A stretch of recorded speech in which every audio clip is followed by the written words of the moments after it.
এবং বাংলাদেশের এই 10 মাসে আমাদের কি কি অ্যাচিভমেন্ট, আমাদের এই গভর্নমেন্ট ইকোনমিক কি কি অ্যাচিভমেন্ট আছে সেগুলো নিয়েও অনেক আলাপ হয়েছে। 12টা পর্যন্ত উনি বিশ্রামে ছিলেন, 12টার থেকে ওনার একটানা মিটিং ছিল। 12টার সময় এয়ারবাসের সিনিয়র এক্সিকিউটিভ ভাইস প্রেসিডেন্ট আসছিলেন, তো বাংলাদেশের সাথে তাদের এভিয়েশন, এয়ারবাসের সাথে এভিয়েশনের যাতে পারস্পরিক সহযোগিতার বিষয়ে আলাপ হয়। তারপরে 12:30 মেনজিস হচ্ছে ওয়ার্ল্ডের লার্জেস্ট গ্রাউন্ড হ্যান্ডলার এয়ারপোর্টগুলোতে, তারা ওয়ার্ল্ডের 350 এয়ারপোর্টে কাজ করে, তাদের সাথে ওই এভিয়েশন সংক্রান্ত বিষয়ে আলাপ হয়। আপনারা জানেন যে বাংলাদেশে 3rd টার্মিনালটা আমরা খুব দ্রুত চালু করার চেষ্টা করছি, তো সেই অনুযায়ী 3rd টার্মিনালে কারা গ্রাউন্ড হ্যান্ডলিং করবেন সে বিষয়ে অনেকের সাথে আমাদের কথা হচ্ছে, সেই আলোকে এই মেনজিসের সাথেও কথা হয়েছে। তো এরপরে যেটা হয়েছে যে 2টার সময় বাংলাদেশের ফ্রেন্ড যারা এবং বাংলাদেশি অরিজিন যারা এমপি হয়েছেন তাদের একটা অল পার্টি পার্লামেন্টারি গ্রুপ এসছিলেন প্রফেসর ইউনূসের সাথে দেখা করতে। সেখানেও 1 ঘন্টারও বেশি পারস্পরিক মিউচুয়াল ইন্টারেস্টের জায়গায় যেগুলো আছে সেগুলো নিয়ে আলাপ হয়েছে। রোহিঙ্গা ইস্যু খুব প্রমিনেন্স পেয়েছে, এই সাথে বাংলাদেশের পলিটিক্যাল ইস্যুগুলো এসছে, বিশেষ করে ডেমোক্রেটিক ট্রানজিশনে আমরা এই রিফর্ম কমিশনগুলো কি করা হচ্ছে এবং রিফর্ম কমিশনের বাইরে অন্যান্য এখন কি মানে কবে জুলাই চার্টার হবে সেগুলো নিয়ে আলাপ হয়েছে।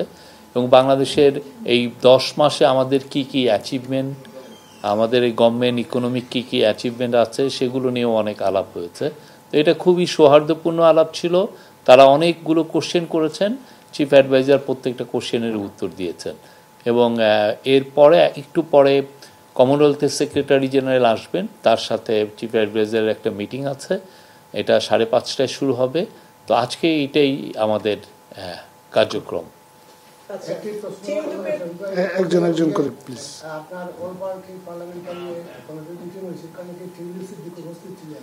না, টিউলিপ সিদ্দিকী ছিলেন না।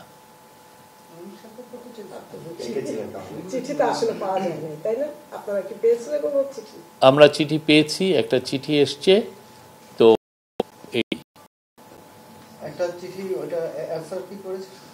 না, চিঠির বিষয় হচ্ছে যে এটা একটা লিগাল ইস্যু এবং এটা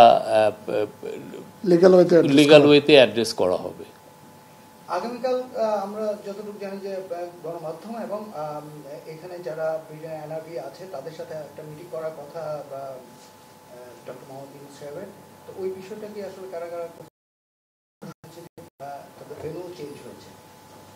আমি এটা এই বিষয়ে জানি না, বাট আমরা যেটা জানি যে কালকে উনি চাথাম হাউসে যাবেন, ওইখানে একটা মিটিং আছে, 2 দফা মিটিং আছে। একটা চাথাম হাউসে উনি একটা অ্যাড্রেস করবেন, আর একটা হচ্ছে যে চাথাম হাউসের ভিতরেই সিলেক্ট গ্রুপ অফ পিপলের সাথে ওনার কথা আছে। আর একটা হচ্ছে যে কিছু স্টুডেন্টের সাথে ওনার ইন্টারাকশন করার কথা আছে, যারা বিশেষ করে জুলাইয়ের আন্দোলনে ছিলেন, তাদের সাথে একটা মিটিং হওয়ার কথা আছে। আর কিছু সরকারি কিছু বায়োলেটারাল মিটিং কিছু আছে। জি, উনি তো এই যে আকবর আমাকে আর ওকে পাঠাইছেনই তো আপনাদের সাথে কথা বলতে।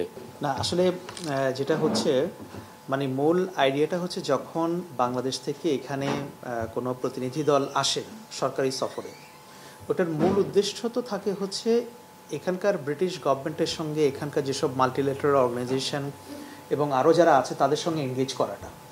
মানে আপনারা যারা বাংলাদেশি কমিউনিটির সাংবাদিক বা এখানে সাংবাদিকতা করছেন, বাংলাদেশি মিডিয়াতে তো ওনার হরহামেশা বক্তব্য যাচ্ছে, উনি বিভিন্ন বক্তব্য দিচ্ছেন বা ওনার কথাগুলো আমরা সেখানে তুলে ধরছি। সো আমরা যদি একটু ওয়ার্ল্ড অডিয়েন্সকে কানেক্ট করতে চাই বা এখানে ব্রিটেনের মূলধারার গণমাধ্যমকে কানেক্ট করতে চাই, তো তাহলে সেটার এনগেজমেন্ট একটু ডিফারেন্ট হবে। তো সেই জন্য বিষয়টা এরকম না যে উনি বাংলাদেশি মিডিয়ার সঙ্গে মত বিনিময় করতে চাচ্ছেন না বা চান না, ব্যাপারটা ওরকম না। আপনারা যদি খেয়াল করেন, আপনারা যেসব প্রতিষ্ঠানের জন্য কাজ করেন, ঢাকায় কিন্তু আপনাদের যারা মাদার অর্গানাইজেশন সবাইকে কিন্তু উনি ইন্টারভিউ দিয়েছেন, বাংলাদেশি পত্র পত্রিকায় টেলিভিশনে উনি কিন্তু ইন্টারভিউ দিয়েছেন। বাংলাদেশের কোনো সরকার প্রধান এর আগে কখনোই বাংলাদেশি মিডিয়াতে সাক্ষাৎকার দিতেন না, আপনারা হয়তো খেয়াল করে দেখতে পারবেন। উনি যেমন আন্তর্জাতিক গণমাধ্যমে দিচ্ছেন তেমনি উনি লোকাল মিডিয়াতেও দিচ্ছেন। তো এখানে যেহেতু আসছে ওনার প্রায়োরিটিটা হচ্ছে এখানকার ব্রিটেনের যারা সরকারি পর্যায়ে আছে বা বিভিন্ন সংস্থাগুলো আছে সেখানে এনগেজ করা। এবং আপনারা জানেন যে ওনার স্কেজুয়াল খুবই টাইট প্যাকড, সময় বের করাটা খুব মুশকিল মাত্র 3 দিনের জন্য। যদি উনি আরও বেশি দিন থাকতে পারতেন নিশ্চয়ই আপনাদের সঙ্গে একটা বড় করে আয়োজন হতেই পারতো আর কি, তাতে কোনো অসুবিধা নেই।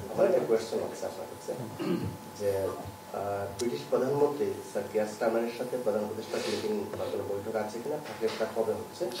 আর সেকেন্ড কোয়েশ্চেন হচ্ছে যারা তারেক রহমানের সাথে প্রধান উপদেষ্টার বৈঠক আমরা শুনেছি যে 13 শুক্রবার হবে, সেই মিটিং এর এজেন্ডা কি হতে পারে? কেয়ার স্টারমারের আমরা যেটা জানতে পারছি যে উনি সম্ভবত কানাডায় আছেন, কানাডায় ভিজিট করছেন। আজকে ব্রিটিশ এক পার্লামেন্টারিয়ান এমপি এসেছিলেন, উনি জানালেন যে উনি কানাডা আছেন। তারপর আমরা এক ধরনের এইটা কথাবার্তার মধ্যে হচ্ছে যে এটা সময় বা শিডিউল যদি ম্যাচ করে তাহলে মিটিং হবে, হ্যাঁ। আর যদি শিডিউলে ম্যাচ না করে তাহলে এটা নিয়ে কাজ হচ্ছে। আমি এইটুকু বলতে পারি, এই মিটিংটা নিয়ে কাজ হচ্ছে। তারেক রহমানের সাথে বৈঠক হচ্ছে 13 তারিখ সকালে। ওইটা মিটিংটার কোনো ফরম্যাট নাই, বাট আমরা যেহেতু তারেক রহমান হচ্ছে বাংলাদেশের এখন বিগেস্ট পলিটিক্যাল পার্টির উনি লিডার, আর প্রফেসর ইউনূস তো আপনি জানেন যে উনি ইন্টারিম গভর্নমেন্টের প্রধান, তো ওনাদের মতো করে বসবেন, আলাপ হবে। এখানে যে কোনো বাংলাদেশের এখনকার যে সিচুয়েশন, পলিটিক্যাল পরিস্থিতি, তারপরে আপনারা জানেন যে আমরা একটা ইলেকশনের ডেটটা ঘোষণা করেছি সেই বিষয়ে, তারপরে ইলেকশনের এই যে জুলাই চার্টারটা হওয়া, রিফর্ম বিষয়, এগুলো যে কোনো ইস্যুই আলাপ হতে পারে, কোনো ইস্যুই। বাট মিটিংটা 13 তারিখ সকালে হচ্ছে, এইটুকু বলতে পারি। কি আলাপ করবেন এটা ওনারা ডিসাইড করবেন।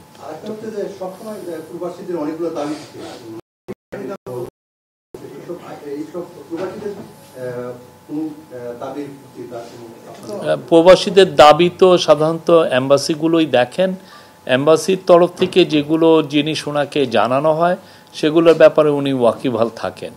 তো ওইগুলো নিয়ে তো কাজ হয়, আমরা কাজ করি। প্রবাসীদের ভোটার নিয়ে, যাতে প্রবাসীরা ভোট দিতে পারেন সেটা নিয়ে কাজ হচ্ছে।